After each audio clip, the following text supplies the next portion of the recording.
මට හිතනවා ලංකාව මේ සැරේ සෙමි ෆයිනල් එන්න පුළුවන් සම්භාවිතය ගොඩක් වැඩි කියලා. නෙමෙයි ලංකාව මේ බලු වෙන්න පෙරදිලා තියෙනවා ඒක හරි. අපි කැප්ටන් ලොකු කාලයක් ප්ලේ කරලා තියෙනවා. ඊට පස්සේ හරි කෝලි රටින් පිටුවල් කරලා අන්තිමට ලංකාවට ගාලා අද මලක් හම්බුණා. හරිද කාලයකට පස්සේ නේද මට මේ ජීවිතේ පළවෙනි වතාවට මලක් හම්බුණා. මට මලක් හම්බුණා. මට නම් මල් හම්බෙලා තියෙනවා. අද මේ මල් හම්බෙච්ච දවසක් මේ වැලන්ටයින් එක. වැලන්ටයින්. හරි ජීවිතේ පළවෙනි වතාවට මලක් හම්බුණා. මට නම් හම්බෙලා තියෙනවා. කවන්නේ මට මේ වගේ මලක් හම්බෙච්ච පළවෙනි වතාව. පළවෙනි එක. ඔව්. එතකොට මේ කතා කරන්නේ අද මොනවද ක්‍රිකට් ගැනනේ. දැන් මේ දවස්වල T20 World Cup එක යනවා. මට හිතනවා ලංකාව මේ සැරේ සෙමි ෆයිනල් එන්න පුළුවන් සම්භාවිතය ගොඩක් වැඩි කියලා. මේ මොකද්ද හේතුව? නෙමෙයි ලංකාව මේ බලු වෙන්න පෙරදිලා තියෙනවා ඒක හරි. මේ නමුත් මෙහෙම දෙයක් තියෙනවා අර සාමාන්‍යයෙන් අර එක්ස්පීරියන්ස් එක කියන එක වැදගත් නේ.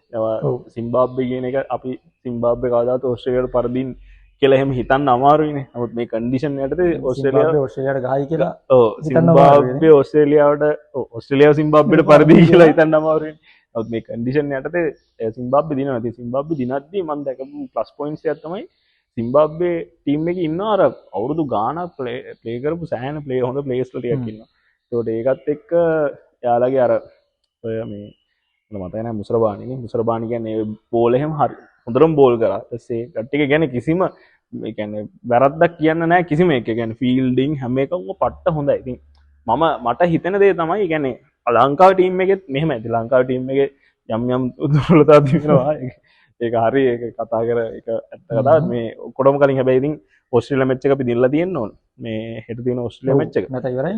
නැත්නම් ඉවරයි මේ කියන කතාව ඔක්කොම ඉවරයි. මොකද සිම්බාබ්වෙටත් දැන් මේ යනම තත්ත්වය ෂුවර් නැහැ. මාර මේ ෆෝම් එකකින්.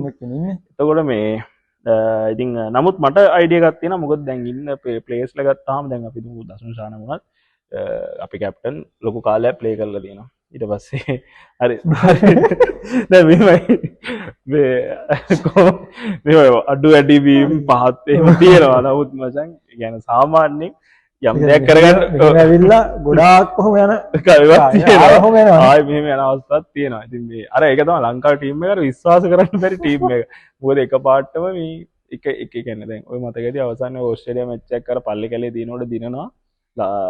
ඕවර්ස් 3කට ලකුණු 50 ගණක් ගහන්න තියෙනවා. දිනන එක දිනනවා බං ලොස් නැහැ. හරි. අදින්නම ගහනවා. එතකොට මේ ඒක දිනනකොටත් ඉතින් අපිට හිතා ගන්න බැරි වුණානේ එකපාර මේක කරන්න බැරි දෙයක් නේ දසුසාන කරේ නේ. ඒ කියන්නේ ඌ අමුතු විදිහට මැච් දිනවනවා. මැච් දිනවනවා. සහ ඒ කියන්නේ පොර ෆෝම් එකට ආවට පස්සේ සෑහෙන ප්ලේ කරනවා. නැත්තම් නෑ ඉතින්. නෑ. මේ ඉතින් අනිත් එක්ක නැති හැමදාම ඉතින් අවුට් එකට දැන් කුසල් මෙන්ඩිසුත් පොඩ්ඩක් දැන් ඇත්තටම කිව්වොත් එයා රොටේට් ස්ට්‍රයික් රොටේට් කරලා ගහනවා මේ එයා ගිනින් එක දැන් දිගු ඉනිමක් දක්වා ගිනිනවා. මේ ඉනිම්ස් දෙකම ගත්තාම දැන් ඇත්තට අර සීන් එක දිනවනේ කියන ඌ ගැවුවොත් දිනනවා. අන්න හරි. එහෙම කතාවක් තියෙනවා. පැතුම් දිනනවා කියලා එහෙම අදහසක් තියෙනවා. ඉතින් කොහොම හරි ඉතින් මේ මැච් මේ යන විදිහට ටිකක් තේරෙනවා. يعني අපේ ලංකාවේ ඉන්න අර මේ ටැලන්ටඩ් සහ يعني එක්ස්පීරියන්ස් ප්ලේයර්ස්ලා වැඩි. يعني කාලයක් සෙල්ලම් කරපු ප්ලේයර්ස්ලා ඉන්නවා. මේ ටැලන්ට් එක ගැන නෙවෙයි. කාලයක් සෙල්ලම් කරලා තියෙන. يعني මේ විශේෂයෙන්ම ඉතින් ලංකාවේ කන්ඩිෂන්ස් යටතේ ක්වාටර් ෆයිනල් යන්න ඉතින් ලොකු මේකක් තියෙනවනේ. chance එකක් තියෙනවනේ. එතනින් එහාට මැච් කියන්න හරි අමාරුයි. මොකද ඒක දැම්මට පස්සේ ඒ කියන්නේ ඇයි මේ හේතුව මොකද්ද මේ ලංකාවේ කන්සිස්ටන්ට් ගහන්න බැරි ලංකාවෙන්න? ඒ කියන්නේ සාමාන්‍යයෙන් වෙන රටවල් ගත්තාම සාමාන්‍යයෙන් ඩිසිප්ලින් කන්සිස්ටන්ට් එකක් තමයි ඩිසිප්ලින්. දැන් ඔය දැන් වනිදෝසරංග මේ ඉන්ජර්ඩ් වෙනවානේ. එතකොට එයාගේ බොඩි කන්ඩිෂන් දිහා බැලුවම පේනවා එයා අන්ෆිට් කියලා. පොට්ට මහත් වෙලා. දැන් මෙහෙම අපේ ප්ලේස්ලා සමහර කට්ටිය ඉන්න කන්ඩිෂන් ඒ කියන්නේ එයාගේ ෆිට්නස් තියාගෙන ඉන්න කට්ටිය ඉන්නවා. නමුත් සමහර ප්ලේස්ලා දැක්කම ඉතින් දැන් ඔතන ඉන්න චැම්පියන් බෝලර් ඒ කියන්නේ අපි හිතුවොත් අර ඉන්නවනේ ටීම් එකක් ඉන්නවනේ අර මැච් එක වෙනස් කරන්න පුළුවන් චරිතය යන වනිදෝසරංග කියන්නේ. හැබැයි ටර්න් අවුට් කරන්න පුළුවන්. ඉතින් ඒ වගේ ප්ලේයර් කෙනෙක් මේ වර්ල්ඩ් කප් එකකට හරියට අර මැනේජ් කරන්න නැතුව කරපු නිසා තමයි ගැන විශේෂයෙන්ම එයාගේ ෆිට්නස් එකම සෑහෙන අඩුයි. එයා දැක්කම එයාගේ බොඩි කන්ඩිෂන් වලින්ම කීයද ඒක ඕක නිකන් අර මෙහෙම හිතන්න බැරිද? දැන් නිකන් ක්‍රිකට් දැන් කියන්නේ හිතපන් එහෙම දැන් මොකක් හරි වෘත්තියක ඉන්න මිනිස්සෙක් ඒ වෘත්තියට කැපකිරීමක් කරන්න ඕනනේ. අනේ ඔව්. ඒ වෘතිය හැටියට දැන් මිනිස්සෙක් විදිහට ගත්තොත් එහෙනම් උඹට ඕන දෙයක් කරන්න පුළුවන්. දැන් අපේ ෆීල්ඩ් එකේ උනත් ඔව් ඒ කියන්නේ සර් කෙනෙක් විදිහට නොකල යුතු දේවල් කියලා සෙට් එකක් තියෙනවා. තියෙනවා. අන්න හරි. ඒ කියන්නේ අපි දැන් ඔය විරාට් කන්න හරි. විරාට් කොහ්ලිගේත් ඔක දින අපි ක්‍රිකට් වලින් කතා කරොත් දැන් විරාට් කොහ්ලි ගත්තොත් එයා කියනවා එයා අර පාටි එකකටවත් යන්නේ නැහැ. ඒක තමයි කියන උවා සොෆ්ට් ඩ්‍රින්ක් ගන්න නැහැ. යන්නේ නැහැ. ඔව්. හරිද? ඒ කියන්නේ කෑම එහෙම අර ඒ කියන්නේ ඒ අර එයාගේ වෘත්තයේ හැටියට එයා කැපකිරීමක් කරනවා නේ. සහන ලොකු. ඒ කියන්නේ හිතා ගන්න බැරි කැපකිරීම. එතකොට දැන් මේ සමාජයේම තියෙන ප්‍රශ්නයන්නේ ඒ වෘත්තයේ හරියට කරන්න ඕන කැපකිරීම නොකරන එක. ඒක ක්‍රිකට් වල විතරක් නෙවෙයි ඒක හැම එකකම තියෙනවනේ බං. ඒ හැම එකම ඌ කරන්න ඕන දේ නෙවෙයි වෙනම රෙද්දාලම කරන්නේ. ස්පෙෂලි ටියුෂන් වල කොහොමද තියෙනවා. වෙනව විතරමනේ කරන්නේ. තේරෙන්නේ. ඒ කියන්නේ ටියුෂන් සාර්ථක වෙන්න නම් දැන් උගන්නලා හරියන්නේ නැහැ නේ. උගන්නන්න නැතුව වෙන මොන හරි කරන්නේ. ඉගෙනුවොත් කියලා වෙනවා. හරි. අන් ඒ වගේ බං දැන් ක්‍රිකට් වලත් දැන් නිකන් තේරෙන්නේ නැද්ද මුන් නිකන් අර ඒ නොකරලා යුතු දේවල් ගොඩක් කරනවා. ඒ නිසා මේක වෙලා තියෙනවා. ඔව් ඒක හරි. ඒ කියන්නේ තනිකර පාටි වයිබ් එකේ හරිද අර ටැටූස් ගහන ඒවා කොණ්ඩ හදන ඒවනේ බන් දැන් ෆැෂන් එකනේ. ඒක කමක් නැහැ. ෆැෂන්ස් කරන්න ඕනේ. ඒක ෆැෂන්ස් ප්‍රශ්නයක් නැහැ. සල්ලි වල තියෙනවා. හැබැයි ඒක නිකන් මේන්ම දේ ඒක වගේ ඔව් ඒ කියන්නේ තමයි මේකට වඩා අතන ඒ කියන්නේ දැන් මේ ફોකස් කරන්න ඕනේ. ඒකට ක්‍රිකට් ඉන්නනේ ෆේමස් වෙන්නේ. ඔව් ඒක එයාලා ෆැෂන්ස් නිසා නෙමෙයිනේ. නමුත් එයාලා ෆැෂන්ස් කරන එක ප්‍රශ්නයක් නැහැ. නමුත් ඒක හැබැයි ෆැෂන්ස් නිසා ෆේමස් වෙන්න යනවා වගේ සීන් එකකට ගියොත් එහෙම ඉතින් ඒක ඕනේ. ඊටත් වඩා අර මේ තවත් දෙයක් තමයි අර මේ තමන්ගේ ෆිට්නස් තියාගන්න එක. ඔව් ඒක තමයි මම කියන්නේ. දැන් ෆිට්නස් හදාගන්න නැත්තේ දැන් ඕකට 100% ફોකස් කරා නම් ඒක ෆිට්නස් කියන එක හැදෙන්න බෑ. විරාට් කොහ්ලි හැම බලහන් නිකන් වෙනම සීන් එකේ ඒකටම ජීවත් වෙනවා වගේ සීන් එකක නේ. ඔව් ඒක. අන්නේ කැපකිරීම අඩුයි නේ. අඩුයි. සෑහෙන අඩුයි. ඉතින් මේ ඔන්න ඔක තමයි ප්‍රධාන ප්‍රශ්නේ මේන් රීසන් එක ලංකාවේ මේ තියෙන. ඊට පස්සේ තව දෙයක් තමයි ලංකාවේ මැනේජ්මන්ට් එකේ තියෙන අවුල. ඒක ඉතින් කාලයක් තිස්සේ මේ ක්‍රිකට් බෝඩ් එකේ ඔය දැන් අර තීරු වෙන්නේ තරන්නේ. ඒ කියන්නේ ඒ කියන්නේ ওই බෝඩ් එකේ මාරු වෙනකොට අපිට නම් කිහිපයක් විතරයි ඇහෙන්නේ. මම කියන්නේ මේ ක්‍රිකට් බෝඩ් එකේ එකම. ඒ කියන්නේ මේක අනිවාර්යෙන් මුදල් මත සමහර ආගම මත. ඔක ප්‍රයිවට්ද? ඔව් ප්‍රයිවට්. ඒක රජයට අයිති නෑ. රජයට අයිති. ඒ කියන්නේ මෙයාලා ප්‍රයිවට් ඕගනයිසේෂන් එකකට සෙල්ලම් කරනවා වගේ සීන් රිප්‍රසන්ට් කරනවා. ඔය ලංකාව රිප්‍රසන්ට් කරාට දැන් අපි මෙච්චර බොක්කෙන් කතා කරා කියලා මේක ඇත්තටම ඔගේ කතාවේ තියෙන්නේ එක ප්‍රයිවට් දෙයක්. බිස්නස් එකක්. ඒක බිස්නස් එකක්. ඒක තමයි ඇත්ත කතාව. ටියුෂන් වලත් ඔකනේ තියෙන්නේ. නෑ ඒ වුණාට එතන පොඩි ඒක කමිට්මන්ට් එකක් තියෙනවනේ බං. ඒ කියන්නේ රිප්‍රසන්ට් කරන්න රටන. ඔව්.